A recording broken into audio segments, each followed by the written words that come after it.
ATM Azharul ইসলামের মুক্তি চাই। আমি মুক্তি চাই, এজন্যই চাই এটিএম আজহারের উপরে জুলুম করা হয়েছে, অত্যাচার করা হয়েছে, নির্যাতন করা হয়েছে। 13 বছর পর্যন্ত তাকে জেলের মধ্যে বন্দি রাখা হয়েছে। কেন? কি অপরাধ তার ছিল? সরকার কি জানে না যে গত প্রায় 16 বছর পর্যন্ত শেখ হাসিনা যে যুদ্ধাপরাধীর নাটক সাজিয়ে বাংলাদেশে যাদেরকে নিহত করেছে, শহীদ করেছে, তারা কেউ যুদ্ধাপরাধী ছিল না, তাদের কোনো অপরাধ ছিল না।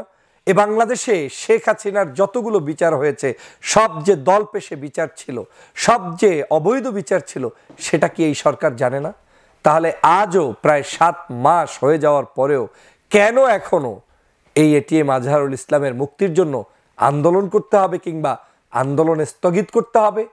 এটিএম আজহারুল ইসলামকে মুক্তির মধ্য দিয়েই সরকারের প্রমাণ করা উচিত ছিল যে বাংলাদেশের এই সরকার একটি নিরপেক্ষ সরকার এবং এই সরকার আওয়ামী লীগের সকল জুলুম অবসান ঘটানোর সরকার। আপনাকে সেটা প্রমাণ করতে হবে। বাংলাদেশে গত 16 বছরে যত নিয়োগ হয়েছে, যত এমপি হয়েছে, যত মন্ত্রী হয়েছে, যত আইন হয়েছে, যত মানুষের উপরে জুলুম নির্যাতন করে অবৈধ বিচার ব্যবস্থা চাপিয়ে দেওয়া হয়েছে, সবই অন্যায় ছিল। অতএব আপনারা তো গেজেট প্রকাশ করেই বলে দিতে পারেন যে তার যে যুদ্ধাপরাধীর বিচার করেছে, এই বিচার কার্যক্রমটাই অন্যায় পদ্ধতিতে ছিল। অতএব যাদেরকেই বিচার করেছে সবাইকেই তো আপনি খালাস করে দিতে পারতেন। কি ভয় আপনাদের? কি কারণে দিচ্ছেন না? যদি আপনি দিতে দেরি করেন, অপারগতা প্রকাশ করেন, মনে করতে হবে আপনি কোনো না কোনোভাবে শেখ হাসিনার পারপাস সাফ করছেন। আপনি কোনো না কোনোভাবে শেখ হাসিনার সেই সময়ের বিচার ব্যবস্থাকে মেনে নিচ্ছেন। আপনি কোনো না কোনোভাবে শেখ হাসিনার কার্যক্রমকে এস্টাবলিশড বাংলাদেশে সামহাও রেখেই দিচ্ছেন। তাহলে এই রাখার মধ্য দিয়ে রাষ্ট্রের সংস্কার হবে না। রাষ্ট্র সংস্কারের সবার আগে আপনার ইথিক্স ঠিক করতে হবে, আপনার মূল চিন্তা চেতনা টার্গেট ঠিক করতে হবে, আপনার কথাবার্তার মধ্যে আপনার সকল কিছু স্পষ্ট হতে হবে। আমরা কি হাসিনার আমলে সংগঠিত কোনো বিষয়কে পবিত্র হিসাবে মানি না অপবিত্র মানি?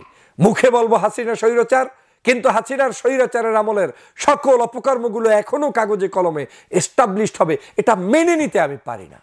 আমি পারি না। দেলোয়ার হোসেন সাঈদীকে মৃত্যুর কোলে ঢুলে দিয়েছে যারা, তারা এটা অন্যায় করেছে, এটাকে কোনোভাবেই আমি ন্যায় বলতে পারি না। এটা অন্যায়, অন্যায় ছিল। আমাদের সালাউদ্দিন কাদের চৌধুরী সাহেবকে অন্যায়ভাবে তারা ফাঁসি দিয়েছে। এভাবে করে প্রত্যেককে, মতিউর রহমান নিজামী সাহেব, আলী হাসান মুজাহিদ সাহেব, তারপরে কাদের মোল্লা সাহেব, মীর কাসেম আলী সাহেব সহ যারাই আছে, এই সবাইকে কিন্তু তারা, কামরুজ্জামান সাহেব সহ সবাইকেই ফাঁসি দিয়েছে অন্যায়ভাবে। গোলাম আজমকে হত্যা করেছে জেলের ভিতরে অন্যায়ভাবে, গুম করেছে, খুন করেছে, আওয়ামী লীগ যা করেছে সব অন্যায়ভাবে। নিজেকে প্রশ্ন করুন, কোথায় ছিল আমান আল আজমি, কোথায় ছিল আরমানের ব্যারিস্টার আরমান? তারা কেন প্রায় 8, 9, 10 বছর পর্যন্ত এইরকম আয়নাগরে বন্দি থাকবে? কি অপরাধ ছিল তাদের? প্রশ্ন করুন সাগর রুনি কেন হত্যা হবে? প্রশ্ন করুন আজকের এম ইলিয়াস আলী কেন গুম হবে? নিজেকে প্রশ্ন করুন। তাহলে এই সকল অপরাধ যেই শেখ হাসিনা সংগঠিত করেছে, সেই শেখ হাসিনার আমলে সংগঠিত হওয়া কোনো রায়ের এখন কোনো ভিত্তি নেই। আমি এই সরকারকে বলবো, এটিএম আজহারের আজকে, এখন, এই মুহূর্তে যখন কথা বলছি তখন মুক্তি করে দিতে হবে। তারপরে প্রমাণ করতে হবে আপনারা একজন ন্যায়সঙ্গত শাসক এবং বাংলাদেশের মানুষের জন্য কাজ করছেন।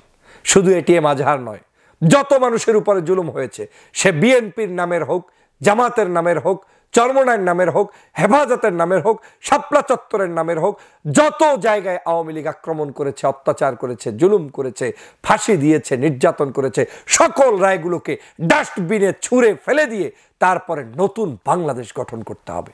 আসুন এই সকল জায়গায় আমরা কাজ করি। আল্লাহ হাফেজ।